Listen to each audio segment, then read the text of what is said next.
the forbidden crop that feeds millions without permission.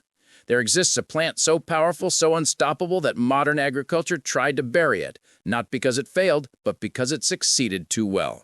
A crop that doubles potato harvests, laughs at frost that murders wheat, and once planted, multiplies forever without asking. No seed companies, no annual purchases, just endless food, generation after generation.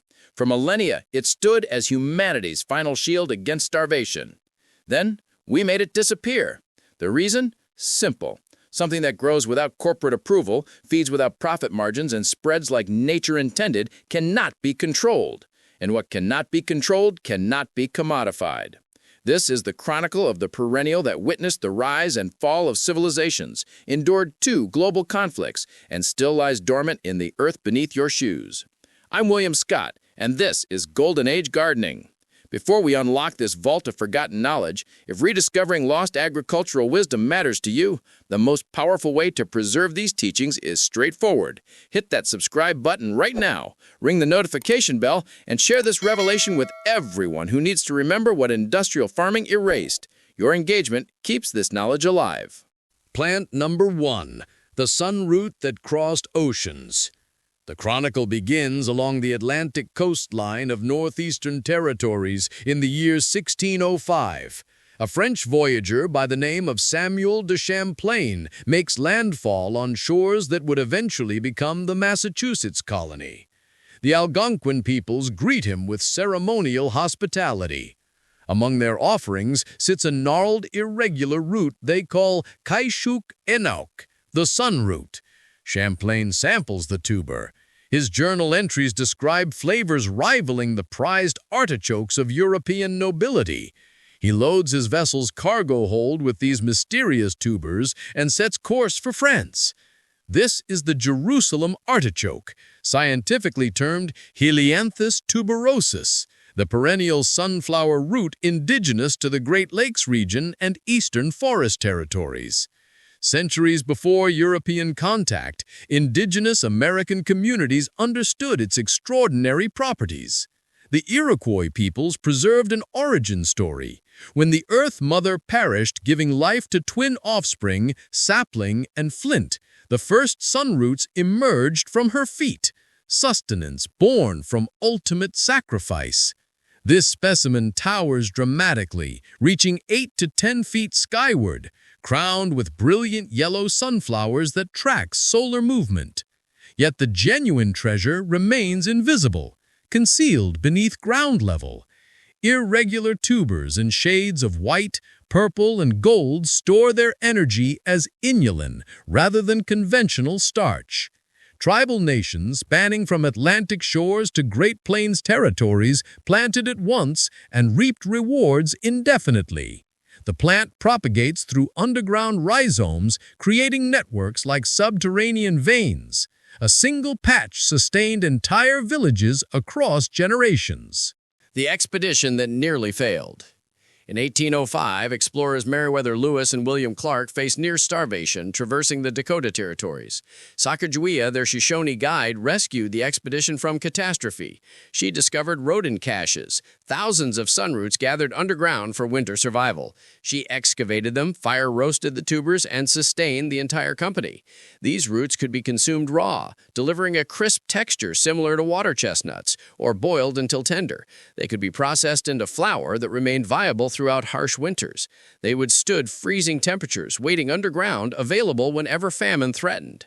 The productivity numbers were absolutely staggering. Individual plants generate 3 to 6 pounds of edible tubers. A single acre produces more sustenance than wheat, more calories than corn in northern climates. Scientific studies conducted centuries afterward would validate these claims. 64,000 pounds per acre without a single drop of supplemental irrigation. Potatoes, even under optimal conditions with irrigation, yielded only 53,000 pounds.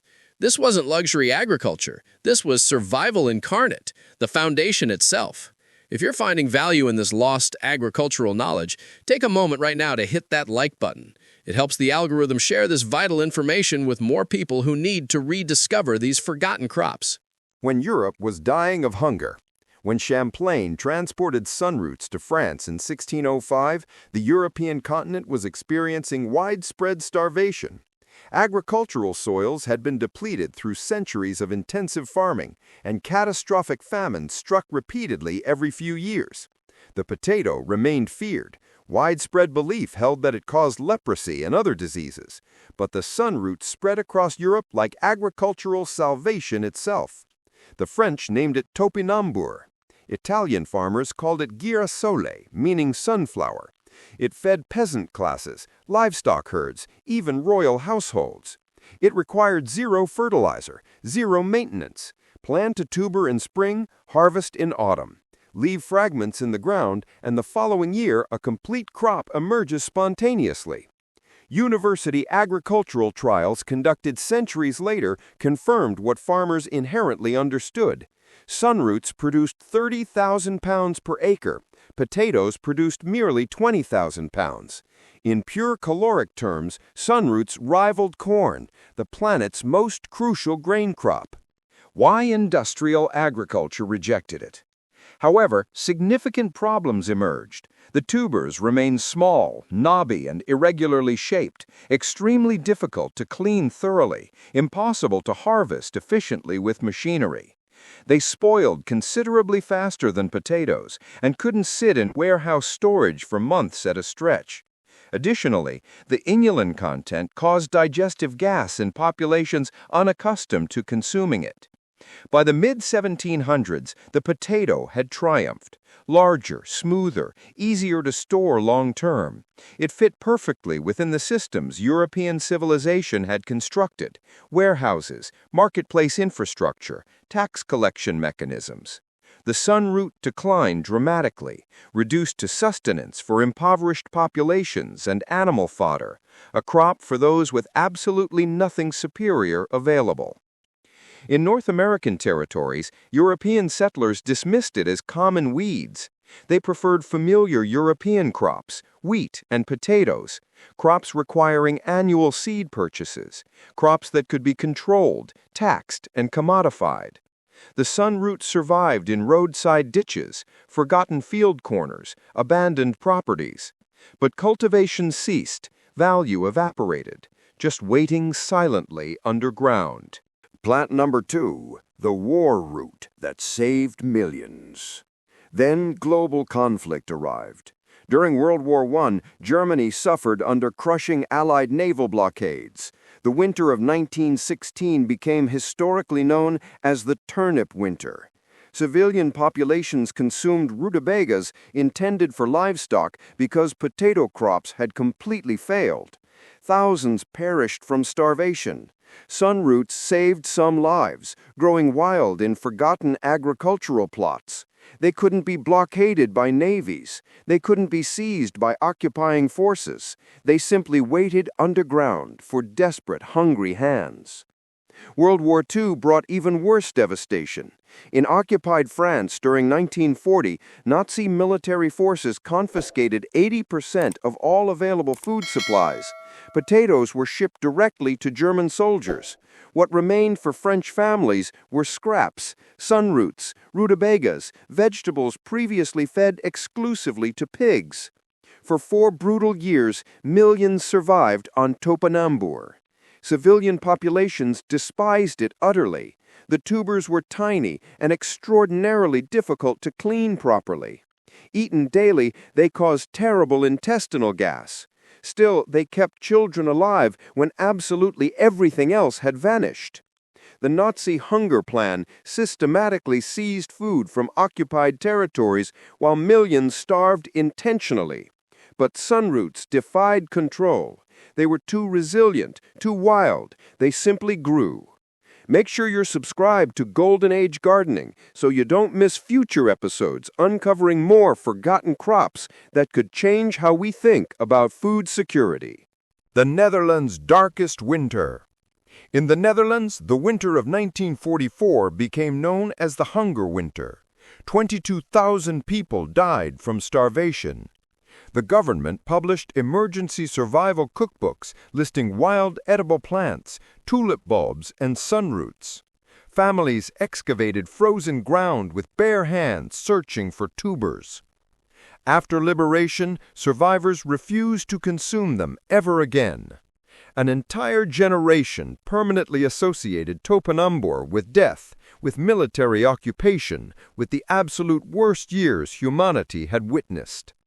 In France, grandparents who survived wouldn't permit it at their dining tables. Never again. The vegetable that saved millions became a symbol of suffering itself. It disappeared from markets, from cookbooks, from collective memory. The nutritional powerhouse we forgot, but warfare couldn't alter what sunroots fundamentally were. 73 calories per 100 grams, 2 grams of protein, potassium at 429 milligrams, exceeding bananas. Iron, copper, magnesium, B vitamins flooding every cellular structure. The genuine power comes from inulin, comprising 50 to 60% by weight, one of Earth's richest natural sources. Inulin passes through your stomach completely undigested and reaches your colon intact. Beneficial bacteria, especially Bifidobacterium species, consume it voraciously. They multiply exponentially and produce short-chain fatty acids. These compounds lower intestinal pH levels, block pathogenic organisms, and enhance absorption of calcium and magnesium that would otherwise pass through unused. Scientific studies demonstrated it reduces chronic constipation and boosts immune system function. Research suggests it may prevent certain cancers before they initiate. Potatoes spike blood sugar dramatically. Sunroots do not. The inulin converts to fructose gradually. Diabetic patients in the 1980s wrote testimonial letters stating they consumed sunroots daily and their insulin requirements dropped by half. Folk medicine validated through rigorous science. Plant number 3, the soil healer. And the plant actively heals damaged land. Being perennial, it requires no annual tilling and causes zero soil erosion. Its deep root systems crack compacted soil layers. It tolerates severe drought, depleted dirt, and cold temperatures down to minus 30 degrees Celsius. Where annual crops die completely, sunroots thrive effortlessly. They were designed for absolute chaos. In California during the 1960s, a produce wholesaler named Frida Kaplan stared at knobby tubers gathering dust in her warehouse. The name was destroying market potential. Jerusalem artichoke? Confusing and incorrect. It originated nowhere near Jerusalem and bore no relation to artichokes. The Italian word girasole, meaning sunflower, had been corrupted by English-speaking tongues. She renamed it Sunchoke and trademarked the name in 1980. She packaged it in 1-pound bags with recipe cards. Sales jumped 600% immediately. Professional chefs discovered it. Nutty, sweet, crisp when raw, and creamy when cooked. High-end restaurants in San Francisco served sunchoke soup, roasted sides, and silky purees. The failed revolution that planted seeds. But something more significant was developing. In the 1980s, the American farm crisis struck, and Midwest farmers were collapsing financially. An agricultural experiment began. Grow sunchokes for food, animal feed, biofuel, and independence from corporate supply chains. High yields, perennial nature, ethanol production from inulin fermentation. Perfect on paper. It failed economically. No established markets, no processing infrastructure existed. Farmers lost substantial money. But the concept survived, a crop for self-sufficiency, for communities that refuse corporate agricultural control. In France, decades after the war concluded, chefs reclaimed topinambur, légumes oubliés, the forgotten vegetables, not symbols of suffering anymore, heritage, cultural identity. By the 2000s, sunchokes appeared in farmers' markets across North America and Europe. Permaculture movements called them the Holy Grail, one planting, infinite harvests forever. Comment below if you've ever grown or tasted sunchokes. I'd love to hear your experiences with this incredible plant. Why industrial farming rejects abundance. Today, scientists study them for marginal agricultural lands. Where climate change destroys wheat and corn, the sunchoke waits patiently. Born in chaos, built for environmental extremes. Pure resilience. So, why don't we encounter it everywhere? Industrial agriculture demands absolute uniformity. Crops that ripen on predetermined schedules, harvest with machinery, ship without bruising, store for months, appear perfect under fluorescent supermarket lighting. Sunchokes refuse entirely. They mature at different intervals, spoil quickly. Potato harvesters lose half the tubers, too small, too attached to root systems. Efficient harvesting requires specialized equipment or hand labor. Neither scales commercially, neither generates profit. And the inulin challenge persists. What makes them nutritionally superior also causes intestinal gas. The gut bacteria need adaptation time. But modern food systems don't tolerate adaptation periods. They demand instant satisfaction. The nickname spread, Artichoke, a crude joke. Even Julia Child wrote asking, "Can you fix the flatulence problem?" Yes! Cook longer. Heat converts inulin to fructose. Or consume small amounts initially. Let your body adjust gradually. But that requires patience. Industrial food possesses none. So, sunchokes remain niche. Farmers markets, specialty crops, home gardens, where they spread uncontrollably. The crop that cannot be killed. That uncontrollable spread is precisely the point. You cannot kill sunchokes without poison. Any fragment sprouts. In Europe, they're classified as invasive when they escape cultivation. Invasive, the word we use for things that succeed without permission, things that don't need us, things that remind us control is an illusion. The sunchoke teaches what empires want buried permanently. Abundance doesn't require control. Perennials return without permission. They don't need seed purchases, chemical inputs, or corporate approval. They adapt, persist, outlast. But crops that persist without generating profit are dangerous to the system. The sunchoke outyields potatoes, heals dead soil, feeds communities without middlemen. It cannot be patented, cannot be owned, cannot generate perpetual revenue streams. So it's called primitive, difficult, unsuitable for modern agriculture. Don't forget to share this video with fellow gardeners and anyone interested in food security. This knowledge needs to spread. The pattern repeats throughout agricultural history. Amaranth was banned by Spanish conquistadors for being too sacred to indigenous peoples. Tepary beans were erased by machines that couldn't handle their diversity. Mesquite was cleared for cattle that destroyed what the tree protected. Feverfew was replaced by pharmaceutical pills that charge $500 for what grows free in gardens. Indigenous crops that enable community sovereignty are systematically erased, not because they fail, because they succeed without chains. The sunchoke survived by being unkillable, but most people alive today have never tasted one. They've never watched it grow. They've never learned that planting 3 tubers in autumn yields 30 by spring. That knowledge waits underground. The coming crisis and the waiting solution. Climate change is accelerating. Droughts, floods, temperature extremes. The crops feeding 8 billion people were bred for climatic stability. That stability is ending. The sunchoke was born in chaos. It stores energy where drought cannot reach it. It survives cold that kills potatoes. It outproduces corn using 1/3 of the water. When industrial systems fail, the sunchoke will be ready. It has been ready for 4 centuries. French families survived Nazi occupation, eating topinambur they hated. Dutch mothers dug frozen ground for tubers to feed starving children. Native Americans called it Kaishuk Penauk, sunroot, a gift from Earth Mother's sacrifice. Names change, memory fades, priorities shift, but the plant never left. Perennial, underground, waiting for hands willing to dig. We didn't lose the sunchoke, we just forgot it. But forgetting isn't final. The knowledge lives in the soil, in every wild patch, in every escaped tuber, in every gardener who plants 3 and harvests 30. This crop teaches through persistence, through refusal to die. Abundance was always here, growing in the dirt, free.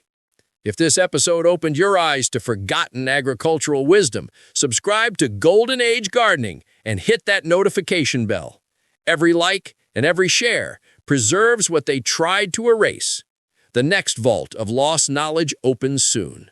Until then, keep digging, keep planting, and keep remembering what they wanted us to forget.